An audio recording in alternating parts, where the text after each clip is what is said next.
The Secrets of Technology is brought to you by the StarQuest Production Network and is made possible by our many generous patrons. If you'd like to support the podcast, please visit sqpn.com/give.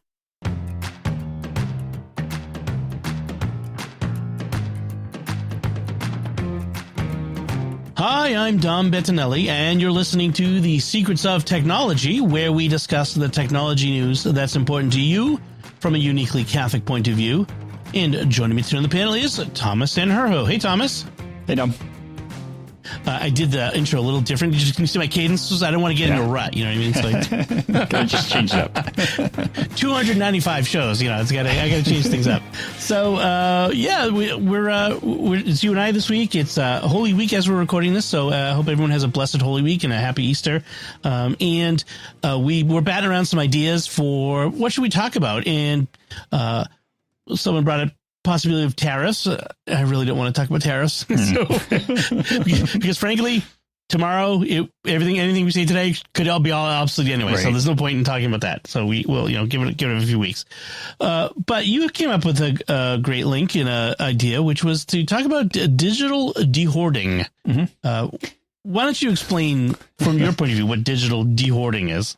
Well, I think, we've got to talk about digital hoarding because I feel like that's yes. We all know what it is, but it hits many people in different ways. And especially if you've got an iPhone, I know this is something that you've dealt with where the older the iPhone gets, the less space you have in storage because the OS gets bigger and bigger and bigger with all the security updates and all the other stuff that's coming in. It kind of means those old phones are obsolete. And so it keeps you moving along in phones, but it also kind of bunches up the amount of stuff that you have. And the same thing happens in Android devices, especially if you don't turn off the automatic backup systems. But it's just all of the digital junk we collect. So we've all got these online drives, these cloud drives. We've got digital files. You have a camera that doesn't use film. You're going to take 10 shots where you would have used to have only taken one because you would have waited for that perfect shot. You're going to take 10 or more to try and get the perfect shot out of them, which is it's fine. But then there's like the mental load of sitting down and sifting through that stuff and emptying it out that I feel like that's the thing that catches us all. So that's the hoarding that we have. I think the problem, and there's an article we'll link in the show notes. Actually, it's a press release from Virgin Media based on a survey that they did. So take that with a grain of salt. They have a dog in this hunt. But millennials, and frankly, I say, the younger the person, the Gen Z, millennial, the more trouble they have with digital hoarding. So as a Gen Xer, I'm used to having small hard drives, small storage space. So, and having to constantly be clearing out storage so that I have room to put stuff. Whereas now, I look at it like when my wife's buying an iPhone, I'm like, which size do we get? I know which model. She's getting the iPhone 12 or 14 or whatever, but which size drive? And I'm like, I look at it and I go, you don't really, need all that space. If you have all that, so one of those things, like if I have a maxim about kitchen design, bear with me. The more counter space you have, the more stuff you just clutter. You know what I mean? And I think it's the same way with digital storage. We have massive hard drives, massive storage on our phones, massive cloud storage, and we just let it fill because there's no incentive to clean it out. Right. And then you end up paying, Apple, for instance, if you're an iPhone user, $20 a month for 2 terabytes of storage. I think it's not $20 a month. It's less than that. But, some ridiculous amount of money a month for all that storage with a lot of stuff that you probably don't need. And you're right. The other thing was growing up with a film camera, every photo was precious because, you had 24 shots or 36 shots in that roll. Then you had to go take it and get it developed and pay more to get it so you could see the picture and turn it blurry. Now it's like snap. My kids are snapping photos of everything. And our iCloud photo library it's filled with junk until I showed them these are the shared photos and these are the stuff that you can put on just on your phone. Right. So you're right. People. So there's all this. So part of it is I don't think about it. But the other part of it is, and for a lot of people, it's I might need it later. There's I'm afraid to throw something away in case, like I do this with photos, which like, I've got duplicates. Like my wife likes to take pictures of flowers and plants and birds and stuff like that. And so I have my photo library full of stuff, but she'll like you said, take 10 of one. Well, we don't need 10 photos of that plant. And frankly, in a year, we don't need one photo of that plant, but right now we don't, but it's like, which one do I keep? How do I decide? Or, what was the other thing? The photos and, well, you know what I mean? So you like, email. That's the other thing. That's my picadillos. I hate throwing away emails. I might need to consult one. I've had to go back and find one. And, that's not, the thousands of emails in my archive. Yeah. So it's a problem. It's a huge problem, and I think it's funny because the difference here between millennials and boomers, that's the market for the article that we have, right? The difference in some ways comes down to being raised in that physical media environment, but I think another part of it is like the credit card concept, right? Where teaching your kids to use a credit card is very difficult. Not because the credit card doesn't make sense, but because money doesn't make sense when it becomes an abstraction, right? And so digital storage is the same thing, where once you abstract the amount of space that you're taking up, it becomes less conceptually difficult to go through that stuff, or to just keep it, right? Because I don't need to worry about it. It's just going to fill up digital space. But anybody who's ever had to go back and find something, even with a search function, it's not the easiest thing, especially when it comes to pictures or videos. Trying to find that one picture or video out of the list of them, you just scroll back through months and months and months of stuff. You don't remember exactly when it was that it happened or whatever. And that's a challenge that can be alleviated by getting rid of some of this stuff. But then there's also a lot of other kinds of impact where, there's an ecological impact to this, where all this stuff has to be stored somewhere, which means that it's taking up space somewhere, which means that it is actually consuming some level of energy somewhere. And it's a lot. There's a lot dedicated to storage. When you add up all of the people who are, all the iPhones and Android phones and Macs and PCs, all of them out there, and all the cloud storage that they have, there are whole server farms for the billions of people with their cloud, with their storage. There are whole server farms out there just holding stuff that we could just delete, that could be deleted tomorrow and no one would miss. And all those server farms are using power and water and all of the stuff and contributing to greenhouse gases and all that stuff. It does have an impact. It is a problem. It's not just a mental load on us for, as the individual, but it's a societal load. There is, and then you're backing that up too. So you're doubling the size of it. Right. Every time you do a backup, you double the size of the impact of that. So, and when you have lots of data laying around, you're more vulnerable to data breaches. Exactly. When you have, files that should have been deleted. It's just like what they used to talk about with old like credit card statements, like paper credit card statements or old financial statements. You keep them for the 3 or 7 years that are generally accepted accounting practices. Then you shred them, get rid of them, not because you need more space in your file cabinet, which you do, but because you don't want to leave stuff that has them data about you laying around. And the same thing goes true for digital in this age. So it is important. And it being spring here in the Northern Hemisphere, it is a good time to do some spring cleaning. So exactly. I think it's a good way. Yeah, I think it's a good way to go into Holy Week too. Like clearing things out. It's very sort of like a Lenten practice. Like, de-hoard, get rid of the baggage that we're carrying. It's a kind of a spiritual thing.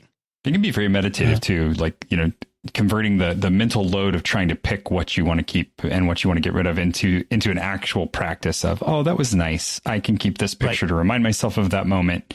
And then I can get rid of the 30 others that are, goofy, blurry, whatever. Right.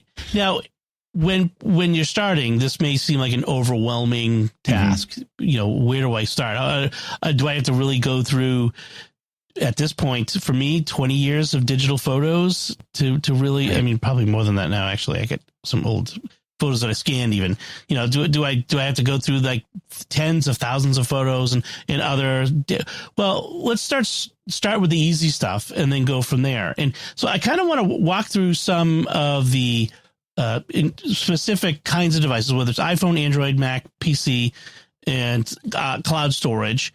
And then we can talk about some more general tips as well. That will be helpful for once you've cleaned things out, how to maintain as well. So why don't I start with the iPhone and the iPhone and iPad are about it applies to both. These features work on both of those. So for your photos and videos, if you go into settings and then photos, there is a setting for optimize iPhone storage. Right, you're looking for that setting. Turn that on, and what that does is it removes the full size of the image of the photo off of your phone. And it doesn't do it like immediately. It does it in a smart way. It clears space out over time. And then it only keeps like a thumbnail on your phone. But when you want to access that photo, when you tap on it and make it large, it will download the full size one from the server.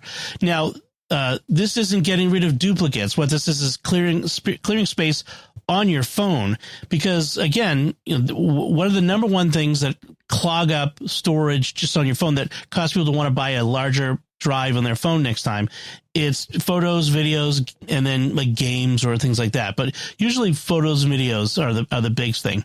So then in Apple Photos itself, there is a setting for bulk deleting. Like you can find screenshots. So there's an album of screenshots, and just go through there. Like, we all take screenshots to remember things and, for steps, but once we've used them, we often don't need them anymore. Go through and, or we accidentally take screenshots. That happens. Sometimes I butt dial my phone and take a screenshot of the screen. Go through and clean those out. It also has a deduplicator tool in it where it finds duplicates, even very near duplicates. That problem I have with my wife's plant photos, it will go through and, let me choose which one to keep. And it will usually say, this was the highest resolution, whatever. Mm-hmm. So that's built in, or there are third-party tools that can do that as well, called like Gemini Photos. The other thing too is there is a setting for full size, optimize phone storage or have full size. You do want one place to have one local thing to have the full size photos. Mm-hmm. So if you have an iPad, an iPhone, and a Mac, I would recommend having the Mac have the setting, keep full size photos here. That way, right, full size photos exist somewhere in your home, not just in the server, on the server in the cloud, just for your own benefit. And then you can back up that in your backup strategy. So just a recommendation there. And something else you want to do is with the apps. If you go into settings, general, iPhone storage, then you can sort by the apps that are listed by size, and then you can offload, which means you remove the app, but you're not deleting it. It just, next time you go to access it, it will re-download it from the app store, mm-hmm, or you could just delete it altogether, unused ones. And frankly, if you go through, I don't know, I might be an outlier. I have like 150 apps on my phone. If I go through that, I often find ones like, oh, I forgot I even had that. I stopped playing that game 6 years ago. Yep. So offload the unused apps or delete them, and you'll clear up a lot of space there. And another one, this is a big one, messages and attachments, mm-hmm, and messages. If you go into settings, messages, keep messages, you can choose to keep all, which is which is the default, or 30 days or 1 year. What that means is after 30 days, it deletes the old messages after a year. That's controversial. I know some people don't want to delete any messages from their phone. And honestly, I'd hate to lose, messages from my parents who are now deceased, it's kind of keep them there. So that one I don't worry too much about, but in general settings, general iPhone storage, there's a place that shows you message attachments and how much like videos and photos and memes and all that sort of stuff. You would be surprised at how big that gets. Mm-hmm. And you'll want to go through there and clean that out as well. Clear, and then clear documents and data in messages and other apps like WhatsApp and other messaging apps. Where I was going to say, any other messaging apps too, it's really important to make sure you get them all. Yeah, I think those three things are your biggest three ways of clearing space off your phone. Now, that doesn't clear it out of your cloud storage, whatever. What this is I'm clearing out my phone so that I have a realistic expectation of how much phone storage space I need. And if your phone is like, if you've got less than 10% of clear space, that becomes a problem when you need to do updates, because those updates need to download, and they're usually bigger than the 10% left of your space. So you want to keep more than 10% clear on your phone. What about with Android, Thomas? What are some strategies there? Android process is pretty similar. It's got some nice features built into it. So if you go into Photos, they have a free up space tool, and it's kind of cool. The way it works is it goes through and it shows you duplicates, like you were saying, but then it'll also show you this was the best shot out of this group.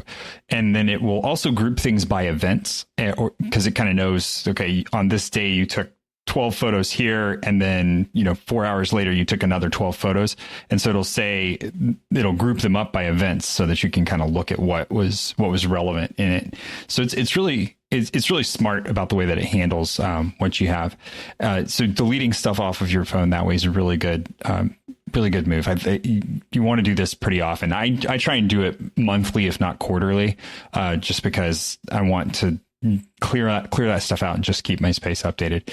With Android, anything that you delete on your phone is still backed up, so you do have to go and delete it off of the digital cloud as well. So you have to go to your Drive or your Photos folder online to check it and actually delete it.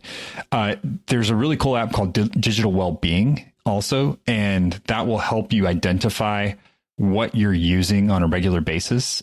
It's great for keeping track of your habits on your phone as well as this process. But what it can help you do is find the apps that you're just not using anymore. You haven't opened them up. You haven't interacted with them. They've sent you notifications and you've just ignored them. So even if you've got something on there that you use regularly, but you're just not interacting with anymore, so you think you use it, but it's just sitting there, it'll let you know. It'll tell you, hey, you've got notifications on for this thing, but you haven't touched one of them in months. So if that's all you're getting from it, maybe you want to find another way to interact with it. So that's really good. And then you can just go in and clear the app cache. Same thing with Mac. You can clear the app cache locally, and that just means that the next time you go to use it, it's going to have to re-download it. But it's really nice too, because in the case of Google, it will keep an icon in your phone, but it won't run updates on the app. So if the app's getting new stuff, it will just have the icon there as kind of a reminder that you have that app, and then it will update it the next time you click on it. So just remember that too. If you see the icon in Google, it's not necessarily there, and you might have to run an update before you use it the next time. And then same thing with the downloads folder, where because Google does a lot of downloading. Make sure that you go and clear the downloads folder. If you don't know how to do it, there's a Files app on your Android device that you'll need to go into, and the Files app will have several different file structures. And so if you frequent Reddit and you have downloaded or saved anything off of Reddit, there's going to be a folder for Reddit specifically. So you're going to want to go through there and figure out all of the different apps that you use. Click through them, and then either just clean the folder out or figure out what you actually want to keep and move it somewhere. Cool. One thing I wanted to add about the iPhone, iOS, and iPad OS storage is, and this is probably true on other devices too, is you will find that certain apps store their media internally that you don't expect. For example, podcast apps store all of the podcast episodes in there. And if you somehow turned off the delete episodes after I'm done with them, you're going to find your podcast app is going to balloon, or you're one of those people, I'm the same way, who tends to subscribe to podcasts and don't listen to all the episodes right away. That can cause it to balloon. So you will see those grow large. Another kind is apps that store video. So I have an app for my car's dashboard cams. And it stores the video in the app. Same thing with my DJI DJI drone, it stores the video in the app. So look in those, clear those out. You have to go into those apps and clear those out as well. So just something to mention there. Another addendum to the Android stuff too, because it's unique to some Android devices, you might have an SD card, and it's important to go and check the SD card as well. And I recommend setting up any local files, quote unquote, local files that you have. So like the podcast app or like your music app that might do downloads. Try and shove them off onto the SD card as much as you can. And then that way you'll have the operating system free to do all the stuff it needs to do. And you'll have a clear indication of what belongs to those apps on the SD card, because they'll normally have to make a folder that has the name of the app in it. And then you can go through and find what you need to delete. Excellent. So yeah, you may have heard something. I was looking at my phone storage, and I'm like, what is that app? And it's like, I tapped on it. It was like a game I downloaded from Apple Arcade I'd never played, and it's taking up 742 gigs. Yep. Goodbye. I don't even remember downloading it. So that's for the mobile. On the desktop, whether it's a laptop or a desktop computer, on a Mac, it's very similar. You go to the Apple menu, about this Mac, you click on more info, and let's see, and then you go to that opens system settings, and you want to go down to storage and then storage settings. And it looks very similar to what you see on the iOS, but it has a couple of things. So it has store in iCloud, where it will store all files, photos, and messages in iCloud and save space in your drive, only downloading things as you need them. I would say that if you have a small drive in a laptop, that may be something you want to resort to, but it becomes very inconvenient, especially if you're not on Wi-Fi all the time, and you're constantly re-downloading your documents. So that's I think for me, that's more of an extreme situation. There's another button though called Optimize Storage, and that says save space by automatically removing movies and TV shows that you've already watched from this Mac. So if you have a tendency to watch movies and TV shows, whether it's from Apple TV Plus or that you've bought on the Apple TV store, I forget what they call it now. It used to be the iTunes store. This will automatically delete the files after you're done watching it, which is good because those files, video files, are massive. They can take up so much space. And then you can have it empty trash automatically. I use Hazel, which is a third-party app I've talked about before, which does the deleting for me on a smart basis. But, this is just empty. Anything that's been in there for more than 30 days, it will delete automatically. And that's a pretty good amount of time to figure out that you've accidentally deleted something. And then it gives you a listing of stuff, by category. So applications, 410 gigs on my drive, books, 11 megabytes, that sort of thing. Messages takes up 8.33 gigabytes. That's a lot. What do I get in there? So I have to go through that. So that's a place to start. If you go into your applications folder and you sort by last opened, you will see apps that you do not use, and you may want to delete. And you can use apps like App Cleaner or Clean My Mac. Clean My Mac is available in SetApp. Drink. So therefore it would be free as part of SetApp. But you could use those to fully uninstall, because you don't just drag application files to the trash on Mac or PC. You have, because they have all kinds of files that they've scattered around the operating system. So you use an app cleaner, an app uninstaller program to remove all of those things at once. But you want to go through once in a while and pull out anything that you haven't used or you're not using. If you're more of a visual learner, the app that I recommend is called Grand Perspective. It's one that I used to use. Fantastic app. Just puts these gigantic blocks on the screen that says, this is how big this thing is. And it has a big square compared to a tinier square for other things that are a little bit smaller. Yeah, I like the other one I use is a Daisy Disk. That's what it does it similarly, but it does it in a sort of a pie chart pattern, and you can delete directly from within the app. Exactly. So you don't have to go in and out. So yeah, it's really great. And Clean My Mac also has a storage thing in it too, where you can identify old unused files, large files. Like, for example, I've got large files that I don't want to delete, but really don't need to be on my main drive. I could move to an archive drive, like my NAS or something. Right. But you can use smart folders to find large files too. And whether it's you look in your downloads, desktop, and documents folders inside your user folder, and that's where you're going to have a lot of your stuff. Let's be honest, folks. Your desktop is probably filled with files. Mm-hmm. You know who you are. Yeah. There are two kinds of people: people who have nothing on their desktop, and people who have everything on their desktop. Mm-hmm. And it doesn't do you any good if everything is on your desktop and you can't find anything. So you might as well clean it up and throw away all that old stuff that you don't need anymore. And downloads. That's another big one, is clean out your downloads folder. You downloaded it a while ago. If you're using it, then you're using it. If you're not using it, throw it away. If it needs to be filed, file it. But your downloads folder is an inbox. Clean it out. It's that mail catch, right?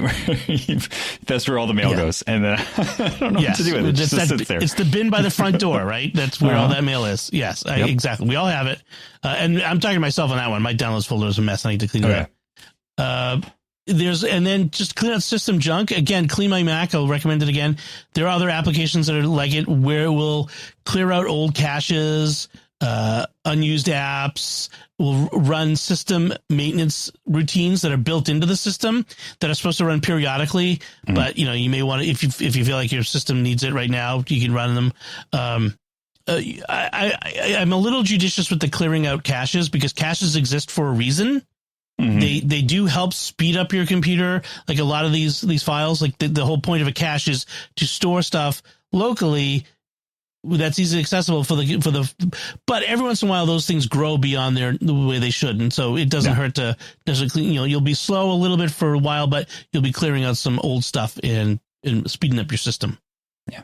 One thing that's a good recommendation here too, and this is just coming to the desktop from the mobile devices.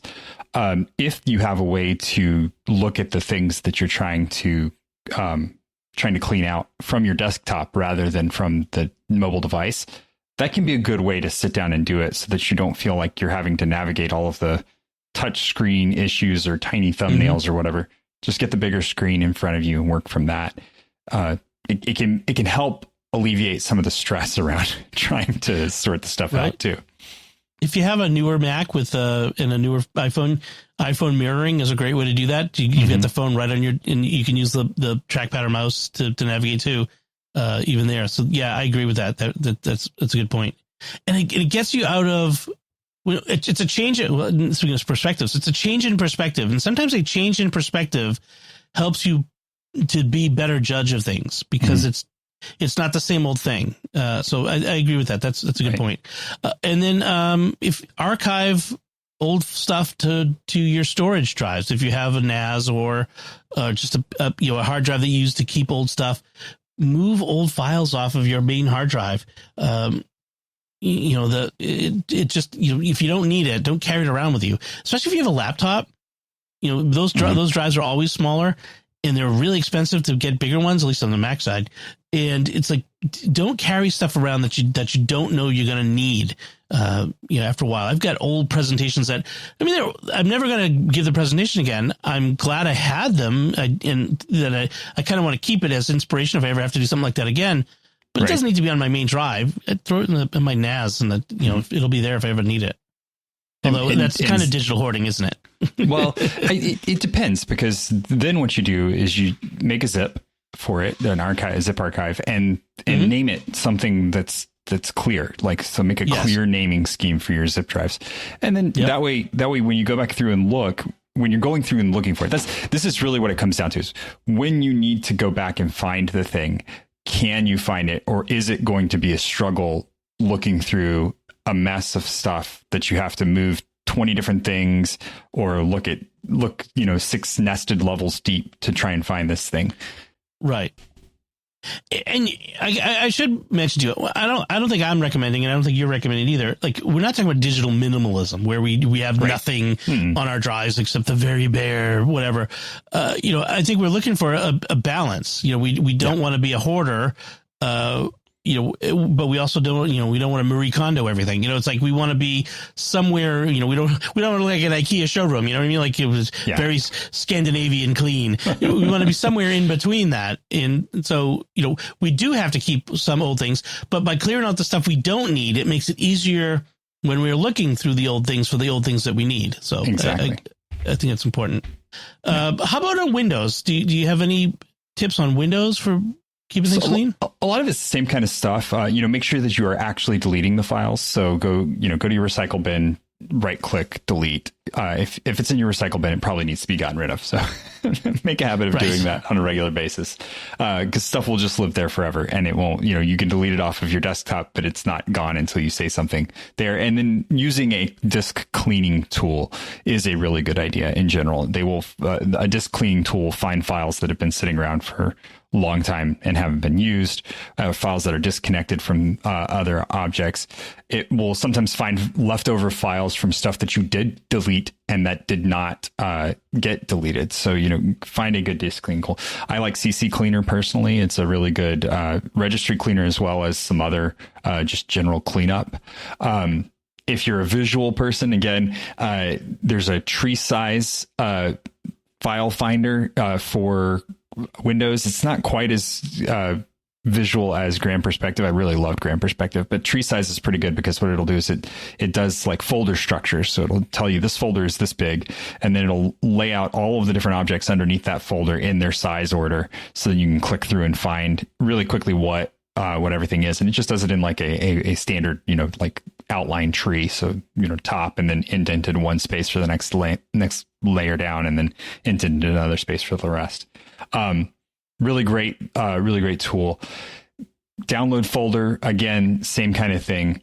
The one thing that will catch you up on Windows is making sure that you do have the registry taken care of. And this is something that as you accumulate applications and get rid of them, the registry does get full on Windows, where in Mac tends to self-contain all of the items for startup because it's a Unix-based system. Windows has this registry system that has a bunch of different startup data for stuff that you don't use anymore. And using something like CC Cleaner to really go through and find those objects that don't exist anymore. You got rid of everything except for the actual like main startup information is really important. Excellent. Is it C Cleaner or CC Cleaner? I think it's C Cleaner. Oh, right? C Cleaner. It's got two C's, man. I want to make sure I put the right link in the show notes. No, you got and the right nice thing link. is that C Cleaner is available for Mac, Windows. It's on a bunch of different stuff. So if you great program, you learn it once, you can use it everywhere. Yeah. And it's free. It's free to use most of the really useful tools. If you want to get really serious with it, the cost to purchase is not too much. It's less than most antivirus programs that are out there. Now, it's not exactly an antivirus program, so don't rely on it for that, but it's great at what it does. So let's talk about cloud storage, because we can clog up our cloud storage, and cloud storage we're paying for usually monthly for that, and so that's especially important. So for iCloud, if you go into again on your Mac or even on your iPhone, if you go into settings. Into an Apple ID, or now they call it Apple account. They've changed the name of it in Sequoia. And then you go to iCloud and then manage storage, or manage next to the storage thing. You can see how much you're using. You can change the amount of your storage plan. So like I have a family plan. I have 2 terabytes and I'm not even using all that, but I have iCloud Plus. So it's not a big deal. Like it comes with a family plan. So, it's not like I can get less. But let's see, my iCloud photos for all across the family is using 370 gigabytes. But I've got 24 gigabytes of backups, which sounds like a lot, except that includes, my iPad and my iPhone. So, but let's see. Yeah, that's the two of them. Sometimes you'll go in there and you'll find old backups for old devices that you don't have anymore. So this is a good chance to clear that out. It'll tell you, you'll let you look at your iCloud drive, see how much is in there. It doesn't let you manage it. It just shows you the amounts. So it's a good way to go in and see what's backing up. And then it'll give a listing of apps that are backing up to the cloud, to iCloud. And like I'm looking at, I don't even have that app anymore. Like this app called Copied, I don't even have it anymore, and it's using 312 megabytes. I could easily remove that.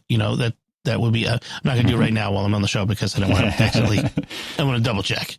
But there are things I'm looking through this. I'm like, oh yeah, that's stuff I don't have. That's a app I don't have anymore. I haven't used that app in ages. I don't even know what that app is. So it's like, yeah, go through that and you'll be surprised at what's in there. So so that's iCloud. Yeah. And then think about it too with the cloud drives. Think about stuff that you need access to rather than just holding on to, right? Because you don't necessarily need access to old photos just at will, right? And this is where something like a Plex Media server comes in really handy, because Plex Media has a kind of flip book for pictures. You can take all of that old stuff and throw it into albums on the picture flip book. And there you go. And now if you want to go do a walk down memory lane, just go grab that. But you don't need it sitting on your phone. So yeah, not on your phone, but I would keep it in the cloud. In fact, of all the things we're talking about, the one thing where I would say I would dedupe and remove screenshots. But one thing I would say is, if I'm going to keep multiple cloud versions of anything, it's going to be my photos. Yeah. I'm because that's the most precious thing that's on there is photos that I could never, get back if they ever got lost. So I actually have my photos backing up to 3 different cloud services, iPhoto, Google Photo, and Amazon Photo, just because I have access to all of those through the various other reasons, accounts that I have. But I want them in 3 places because, and I have it on my Plex server too, because why not? But I agree with you. Like you don't necessarily need to have them all on your phone. And that's why I like the idea of the optimized storage, which is you can have thumbnails there. So it's just a tiny thumbnail that's in the thing. You know how often you look at any of those photos of the thousands of photos you have. There's no point in keeping them on your computer. In Google, if you go to your let's see, the link is drive.google.com/drive/quota. And this is a great feature. Oh my gosh, it's so good. It'll show you sometimes inside of your actual your Android phone you can see this, but from this site you can click on cleanup. Obviously they promo the buy more storage, but you can click on the cleanup and it will take you in and it organizes stuff into reasonable. So it's got 4 or 5 different categories that it says to organize into, and you can look at it. It gives you a bar that outlays exactly how much you're using of all the different pieces. So it gives you that good visual, kind of pie chart sort of version of things. But then you can drill deep and it lays out a list of what the top offenders are. So in mine, it's invariably a secrets of tech recording, secrets of something recording, because that's always one of my largest files in there. But then it's got a few others under there that I'm actually kind of surprised at some of them. Some of them I'm like, oh, this is not something that I need. I can definitely get rid of some of this. Some of it's fun stuff that I like to have, but I can see from mine that over a third of my storage is Google Photos, and I can probably get rid of some of those, mostly the videos that I don't really need. There was something like I recorded the kids doing, and we've watched it. It's been good. We had a great memory of it. I can back it up somewhere and not have it taking up space in my cloud or in whatever I don't need. If you go to in your browser, you go to your drive.google.com. On the lower left, it'll say storage, and it'll show you how much of your storage you're using. But if you click on storage, and then there's at the top, it's got a bar that says you can get more storage. Clean up space. If you click on that, it will take you to a page with some, ways to review stuff in your account. Yeah. Like you can clean up things by service. So it's another way to look at it. I guess it's if you have a Google One account, because that's what I have. Maybe you have to have a Google One account in order to get to this. The other one is good if you have either a Google Workspace or maybe just a free Google account, I think, for that. But yeah, like I've got emails. So I have a Gmail account. I've had one for a long time. I have 937 megabytes of emails with large attachments. What's in there? They're probably podcast files. So, but it's something to go through. If you go into your Gmail, though, if you go into your Gmail account and you search, you click on the search at the top, the search bar, and it's got the oh, that's not what I meant to do. Let's see, gmail.com, and I'm doing this live. If you go to the top, and it's got in the search bar, it's got the little search options hamburger menu at the right. You click on that, and then you do has attachment. So click on has attachment, and you do, what is it? Attachment greater than like 10 megabytes. So it's a size is greater than 10 megabytes. And then it will give you a listing of all of the emails with size larger than 10 megabytes. Yeah. And you can sort it by, by date or size or what have you. So, oh yeah, I've got some big ones in there. So it's worth checking out and clearing some of that up. That's another nice way of doing that. In OneDrive or Dropbox, I don't have a lot of like waste. Like they're just, both of those act like your hard drive. So you just go through it and clear out old files. But one thing you could do with both of them is you can do something called selective sync. I do this a lot with Dropbox, again, because I have, with podcasting, many large files that are in shared folders with people. And so you can either, like on a Mac, you can right click on the file and say, make it offline only. And so it removes it from your drive, but it's there for you to re-download if you need it, if you need access to it. There's also a way, if you go into the app, you can go to selective sync and you can uncheck certain folders in there so that, so for example, I have a shared Mysterious World folder with Jimmy Aiken, and he's got a lot of his research in there and these massive video files, and I don't need those. That's for him, to consult. So I just uncheck those. I don't sync those folders at all. So those folders automatically don't come down to me. So that saves me storage on my drive. So that's really good. One thing I do is when with Dropbox, it's nice. I can share a file with somebody. I can use a share folder. I can share a file. I can right click and say get a Dropbox link, and I send it to somebody. But sometimes I only need to share that file for a limited amount of time, and I don't want that file hanging around on my Dropbox. So I have this little tip for you. If you use Dropbox and you have on a Mac, I have three folders. I have a folder called Shared Folder, and in that I have three folders: a folder called 1 Day, a folder called 1 Week, and a folder called 2 Day. And I have Hazel rules, and Hazel is an automation tool on the Mac.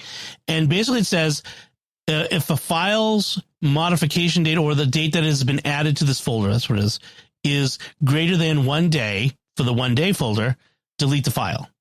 If the add date is great, if it hasn't been in here since a week, then delete the file. So for the 1 week folder, and that way I can drop it in, send the link, the share link, and say, download this within the next day or the next week or whatever, or leisure or however, and then it'll automatically delete. Because sometimes like Jimmy sends me a file, it's like, hey, can you OCR this on your computer? I have a much faster computer. I'm like, sure, boom, and I throw it in there and I send him the link, and I don't have to worry about it clogging up my drive because he'll grab it and it will be gone. So it's a nice little automation that you could do. One of the tips that I saw was to consolidate services. Don't pay for iCloud, Google One, and Dropbox simultaneously unless you need it. And I'm sitting there going, but do. Like, I need them. I was gonna say you probably need them though, Tom. It's a little different than and more. A little different than the normal user. Yeah, but there's a principle there, which is that, just because you have access to, cloud storage doesn't mean you need to use it. Doesn't need to, right.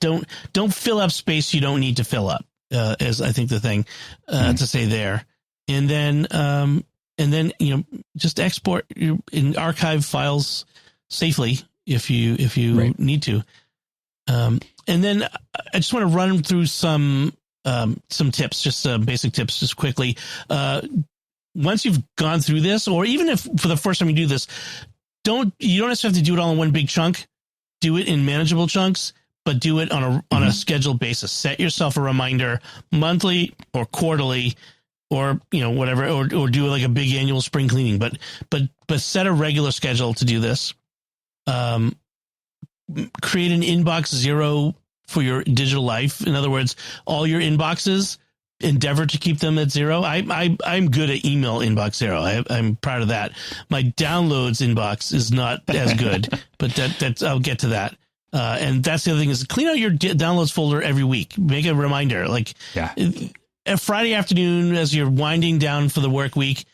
Make that one of your end of the week tasks, just to clean out the downloads folder. It's a nice meditative, low stress thing to do, right? Just to go, as you're winding down. Archive versus trash, only save what is truly meaningful or useful. Don't just save everything because you can. We've talked about app notifications as a kind of clutter. So you can refer back to our recent episode on that, to get rid of as many notifications as possible for your focus, and then automate. I said I use Hazel. There's automation tools on the PC, and I think there's one called Power Automate. I use them for sorting. So when files come in, so for example, when I'm working with folks on podcasts, and if they have to send me a file, I have them name it in a particular convention. And so when Victor Lambs, who edits Secrets of Stargate, sends me the Secrets of Stargate file, it comes in Dropbox, but it gets recognized by Hazel, and Hazel moves it to the Secrets of Stargate working folder on my drive. So that I know it's always there. I don't have to go looking for it. It's where I need it to be. So use it to help clean up. And I also have another Hazel rule. When I'm done working on an episode of any show, I give it a particular label on my Mac, and Hazel then moves that folder to my NAS drive, to a particular folder for that show on the NAS drive or the storage. So I do that automation. Yeah, I think one thing to remember is don't be afraid of folders when you're working through storage, because even nesting folders is not bad as long as you have some logical system that you're following. So if you're doing by dates, be consistent about that and keep up with it. If you're doing it by categories or types, be consistent with it, but pick one and just get started with it and just do it that way. Because the more you do it, even if you have a bunch of nested folders, it's a lot easier to find things really quickly when you open up a folder and go, or when you have 3D models and everything about 3D models is in there, building them, 3D print models, whatever. That's what I do, is just stick it all in there. And then I have under 3D models, I have my builds and then my prints. And then I can, so everything's separated out in really easy ways for me to track. And if something works in more than one folder, you can use an alias. You can create aliases that point to the file from different places, so you can find it in different places. So that I don't consider that clutter. I think that's actually just using a nice little small file to help you find things. Definitely. So that was a lot longer than I thought we'd spend talking about de-hoarding, but I think it was worthwhile. There's a lot of good information in that. So I hope everyone gets to their spring cleaning this week and get started on decluttering. If you start now, you may be ready by the time, if you're an iPhone user, by the time the new iPhones are out in the fall, you may have your phone cleared out enough that you can then get a smaller hard drive and pay less for what is sure to be a much more expensive phone. All right, moving on. I want to take a moment now to thank our patrons who make it possible for us to create the Secrets of Technology, including Paul B., Les H., Andrew G., John S., and Adam M. Their generous donations at sqpn.com/give make it possible for us to continue The Secrets of Technology and all the shows at StarQuest, and you can join them by visiting sqpn.com/give. So we got a couple headlines we want to talk about. The first one comes out of the UK. It's working hard to create a dystopian future for us all. This is like right out of the Minority Report. The headline is UK creating murder prediction tool to identify people most likely to kill. I think they mean most likely to commit the act of murder, right? Not for them to kill in advance. Although I mean, that would be the dystopian. So they're. A watchdog organization has sounded the alarm. This was being done in secret, apparently. And it's an algorithm that is pulling in all kinds of data about individuals that, including criminal offenses that they've committed in the past, personal information about self-harm, information about whether they were victims of crime, all kinds of data. And, dates of birth, gender and ethnicity, all kinds of stuff like that. And trying to build this database of this algorithm to analyze the database and say, these people are the most likely ones to commit homicide. That's kind of scary. Yeah. I think the scariest part of this, too, is where there's like a section that's personal data to be shared. And it's not just like police conviction data, but it's victim data as well. So data about someone when they were first victimized, different things like that, which, yes, does have some indication probably on the likelihood to commit a violent act because, hurt people. That's the way things tend to go. But it's really unfair to label people in this way using information that they have no control over, right? They didn't commit a crime or anything like that. Crime was committed against them. And now you're using that to, mark them for watching. Right. That's the scary thing. I mean, this is, like I said, it's not a Minority Report. This pre-crime, this idea of we've determined that you are more likely to commit a crime. And it's where does this sort of thing go? That's the question. Does it mean more government surveillance of these people? Now, the watchdog group kind of takes it far. They're like, oh, this is going to be used to attack people who are minorities or marginalized or poor. And I kind of see like there's two issues here. Like, so on the one hand, it is wrong to pinpoint specific people as being more likely to commit violent crime based on some algorithm, based on, some statistical analysis you've done. On the other hand, it is not wrong to acknowledge that certain crimes are more prevalent among people with certain socioeconomic factors. The difference is one person cohort, right? Like more crime occurs in poor neighborhoods. That is just a fact. And there are good reasons for that. The problem isn't necessarily the poor people. It's the problem is poverty. Right. And people making bad choices. That's really the thing here. Like, what are we using this for? Are we using this to find criminals, or are we using this to get resources to people who need help and prevent crime? Like there's two different possibilities here. And the problem is that most of the time stuff like this is used to say we're doing better work getting criminals and not we're doing better work getting the resources to people that need it. And it's like, right. If you did the one, you wouldn't have to worry about the other, and we'd all be okay with this kind of thing because you'd be generalizing it. You'd be going in and making a community better rather than targeting individuals. Right. But it's for politicians to be cynical. It is much nicer to say, look at the arrest and conviction rate, right, as opposed to look how much fewer people are getting killed. Or, I mean, I suppose you could look at the decrease in the homicide rate, but it just, the problem is to draw a line from lower homicide rate to the things we did to get there than it is to say, we knew this, we were able to make these convictions because we had this predictive data, right? And there's a clear line you can draw there. The other one is it's a harder line to draw, even though it is probably more true. I mean, it's somewhat dehumanizing. I mean, it treats people as not moral agents of their own. Mm-hmm. They're not making their own choices. They are, they are subject to the whims of these factors in their life. And Therefore, it kind of justifies treating them, as if they don't have free will. Mm-hmm. And I think that's wrong. I think that's wrong. I mean, if this were used to kind of help to approach people and say, you're at risk of something. I mean, it would be awkward to go up to someone and say, you're at risk of becoming a murderer. So we want to give you resources to not become a bad, evil person who murders people. Like, but if it were used to kind of go in and help individual people, to give them a way out, to divert them from a life of crime, that may be better. I still don't like the idea where we're targeting individual people, though. That gives me the heebies-jeebies. Yeah. I totally agree with that. And I think if this is good research, it will be community based, and then it will lead to some kind of community based assistance. If it's bad research, it's this person needs to be put in a mental institution before they commit murder, and that's not okay.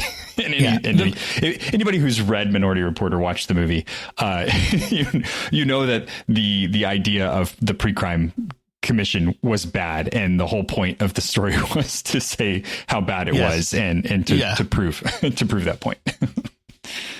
What was I going to say? No, never mind. I had another point to make, but I don't remember now, so that's fine.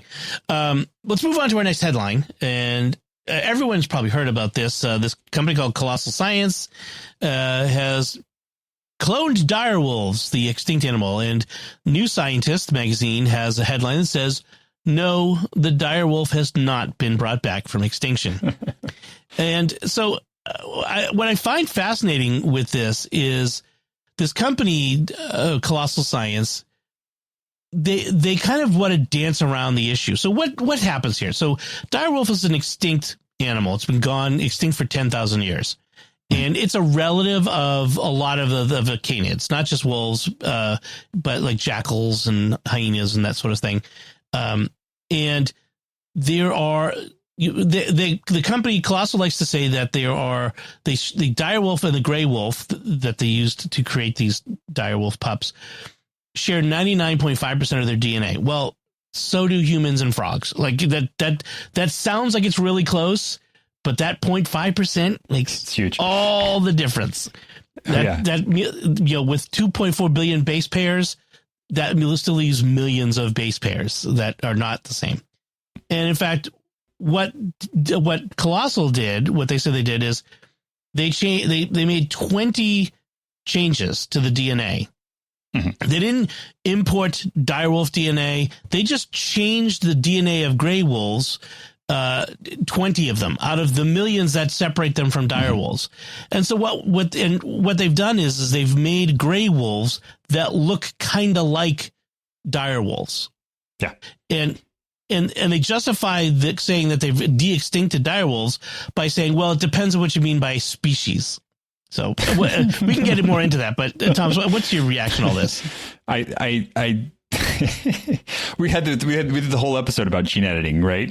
Yes. CRISPR, we were talking about that, and then you get this kind of thing where it's like, okay, yes, but no, not really. Like, this is not a direwolf. This is just a wolf that is that more closely resembles what a direwolf would have been if it had survived through to this time period. But even then, we don't know. Like, we don't know like what it would look like. Right. 10,000 years of change. Like, maybe they would have gotten smaller by this point. Maybe they would be exactly what we have now in the modern gray wolf. Right. So it's ridiculous. And this company's they did last year. They did a woolly mouse too. And yes, I love the woolly mouse. It is adorable. I would love to have one as a pet. They're so cute, but they're not like. They're not, Ice Age creatures. They're just a modification of what a current version of a mouse is. And so, I don't know. I mean, it's cosplaying. That's as close as you can get to saying what's going on here. Which is it cool? Yeah, absolutely. This is amazing that they know how to splice in these pieces of genes. But, you were talking about, that 0.5% of DNA. Well, humans share 50% of their DNA with bananas. are, how far are we going to go with this comparison here? Right? Human bananas. Well, the guy from Colossal, he kind of wants to dance around this. Like, so there's species is a human classification system, and you can disagree. You can use the phylogenetic species concept, which means based on DNA. Right. Or you could use the morphological species concept, which is how they look. Like, well, it looks like a dire wolf, so therefore it isn't. I could put a dress on a bike. It doesn't make it my grandma. You know what I mean? It doesn't just because it looks like it isn't. It doesn't make it so. So it is which kind is of very funny coming from a geneticist, right? Like, like you're wrong. You're just trying to get away from the fact that you're wrong. And I mean, it's like, what is the end game here for what they're trying to do? I mean, they talk about bringing back the thylacine, bringing back the woolly mammoth. Is it we do these splashy things so we can raise money, so we can do the more substantive things? I don't know. I don't know. Something dinosaur eats man. I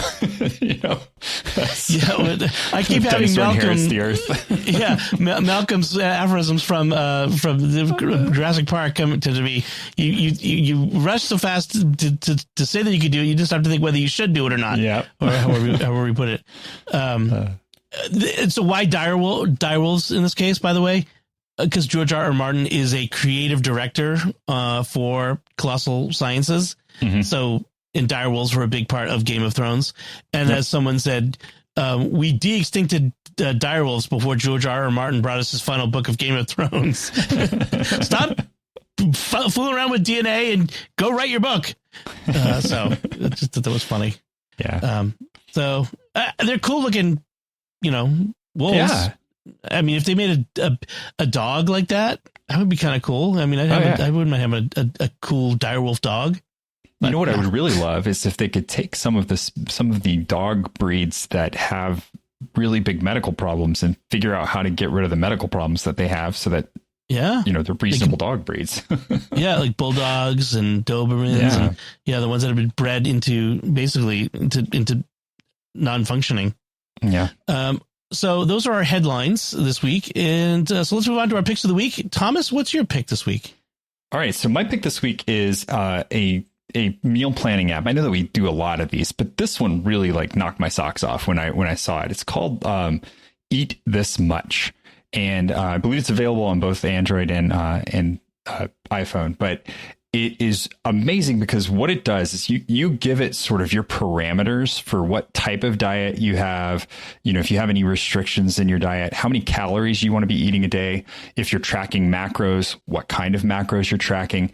And then you tell it, generate me a meal plan for the day. And it generates you a meal plan complete with recipes and ingredient lists that you can export to shopping apps. And it's good. It's really good. The free version only does 1 day at a time. If you want to pay a little bit more, you can get the whole week built out. But, if you want to, you can just regenerate a day. So you could regenerate a day 7 times and get 7 days worth of meal plans. It's kind of skirting the system. But I love the app. So I think if you get into it, you'll probably be like me, where you like it enough to actually purchase it and move forward with it. But really cool, very graphically pleasing to work with, and very, very simple to set up. And has a lot of different dietary options. You can really customize what kind of stuff you want it to provide for you. And then it returns some really good ones. I did a Mediterranean meal plans, and it came back with some really good dishes that are definitely things that I'm going to keep using. That is cool. So you can go to the website. You don't even have to download the app. Just go to the website. You can go to the calorie calculator, and it will help you figure out how many calories you should eat in a day and how many meals you eat. I generally don't eat breakfast, so I put in 2 and then generate. And it's for lunch, you should have a coconut banana oatmeal smoothie and a cottage cheese and strawberry toast. I may have to ask it to regenerate that. And then, that it's because it's doing breakfast, not lunch. Oh, can you, with the paid one, can you tell it which meals? Even on the free one, you can tell it which meals you want. So okay, because this is telling me breakfast and dinner, not lunch and dinner. As long as you have the account As long as you have an account, you can tell it. You can. It's pretty granular, even with just the very, very basic. Okay. Free account. But you just like try it out here, just like on the webpage and see. This is cool. So it's not like a meal tracking thing. It's actually kind of the opposite. Yeah, it does what you want the meal tracker to do, right? Where you're like, I don't want to have to sit down and count my calories. I would like something that tells me I have this budget of calories. What can I spend it on? And that's what this one does, is it gives you that. Here's what you can spend your budget of calories on for the day. Right. That's actually, and then you can even browse all the foods, and it will give you the calories and carbs and fat and proteins. And does it give you recipes for any of these? Yep. And it gives you a recipe. Gives you the recipe. It also gives you a grocery list, so you can export the grocery list if you want to. Nice. Oh wow, that is really nice. Yeah, it breaks it all down. That's sort of the one that makes you want to go to the weekly, where you get the whole week, and then you just export the grocery list, and there you go. That's what you're going to buy at the grocery store. Man, I may have to do this. I have such a complex family, of food aversions, food allergies, and if I could put it all in very granularly. Because Thursday night is when my wife and I do the weekly meal plan, because I shop on Friday morning, and it's our least favorite part of the week. Like we were done, we're like free at last. Oh my gosh, it's like a burden is lifted for the next 7 days, because having to figure out what to make for 7 days for 7 people, it's the worst. This is really cool. I'm definitely gonna dive into this and check it out. It might be a lifesaver. Excellent, thank you. Yeah. So my pick this week is, I'm staring at it right now. Actually, it's my new monitor. So I'm a monitor guy. The more monitor, the better. The bigger the monitor, the better. I would use a 57-inch flat screen TV if I could get away with it as a monitor. I can never have too much monitor space. So my old LG monitor was starting to get a little fuzzy around the edges for different reasons. And then I'd heard this one recommended from BenQ. I already have a second monitor that's a BenQ. I think it's a 27-inch that I use in portrait mode. So it's turned on its side. It's as a secondary monitor, but I needed a new main monitor. And so this one came up. It's the one I'm going to link to. It's 32 inches. So not 27. So, which is a lot more screen real estate, because it's a diagonal measure. So remember your high school math. And so, it's 4K and UHD. So it really gets close to not quite the level of like the Apple Cinema display, but it also costs half as much as the Apple, not Cinema, whatever they call it now, the big expensive Apple monitors. I paid $599 for it. It's on the Amazon right now. It's at $649 tariffs. So, things are going up. But the one I picked was the one that was already had the ergonomic arm, the mount arm with it. So I didn't have to get a separate mount arm, which is nice. So, it's all in one piece. So in a way, that's kind of a savings, so that you don't have to pay that extra, because I prefer to have them mounted and I can swing them away and that sort of thing. And it's got HDMI, a display port, the usual connections. It even has like some digital controls for automating things and for doing like as a built-in KVM with a laptop, but it has to be a laptop. It's kind of very specific. So I don't need it for that purpose. But if that fits for you, that would be good for you too. If you had a laptop and a desktop and you wanted to use it as a KVM for both. But it's got all the usual inputs. USB type C, display port, HDMI, and a USB type B, which I think is for the KVM thing. And then it's specifically Mac compatible, so that it's certified for you Mac users. But it will work for anybody. Of course, it's a monitor. So yeah, I recommend it. It looks gorgeous. I've been using it for a month and I love it. I love the extra space. That's not curved though, man. You're not going. I know. Well, the way my monitors will. Yeah, I have one of those, and it's a game changer. It is really neat having a curved monitor. Yeah, if I got a curved any bigger though, like curved, I have a TV over here, because the office is also our TV room. So it would start. It's already kind of started. I had to move the monitor over down the desk a bit to make room. Everything had to move down. Yeah, I've contemplated using this TV that's right here as a monitor. That, trust me, that may happen someday. But in any case, so yeah, BenQ is a good name for monitors too. Yeah, they're reliable. Excellent. So that's my pick of the week. That's our show. And before we go, I would love to hear from you, the listener. If you have any feedback on anything we talked about today or any suggestions for topics, I would love to get suggestions for topics or questions for if you have tech issues. We'd happy to be able to help as best we can. You can do all that by sending us by going to the show at sqpn.com/technology. You can go to the StarQuest Facebook page, facebook.com/StarQuestMedia. Send an email to technology@sqpn.com. Visit the StarQuest Discord community at sqpn.com/Discord, where I asked people, surveyed people today on our technology channel, what were the video games for the older folks here? What video games did you play in the 80s and 90s that you still remember? What are the games from your childhood that still have a hold on you today? So that's fun. I was seeing some nostalgia there. So check that out, sqpn.com/Discord. You'll find links from our discussion and our picks of the week on our show notes at starquest.fm/295.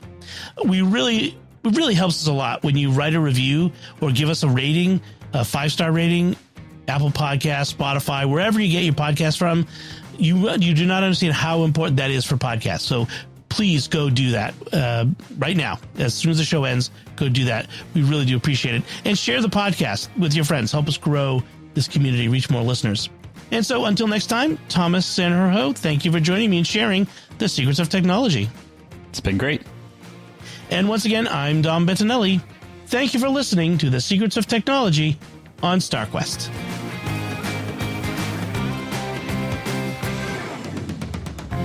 Here's another show on the StarQuest network you're sure to enjoy. The Secrets of Doctor Who. Find the show wherever fine podcasts are found or at sqpn.com/Doctor Who.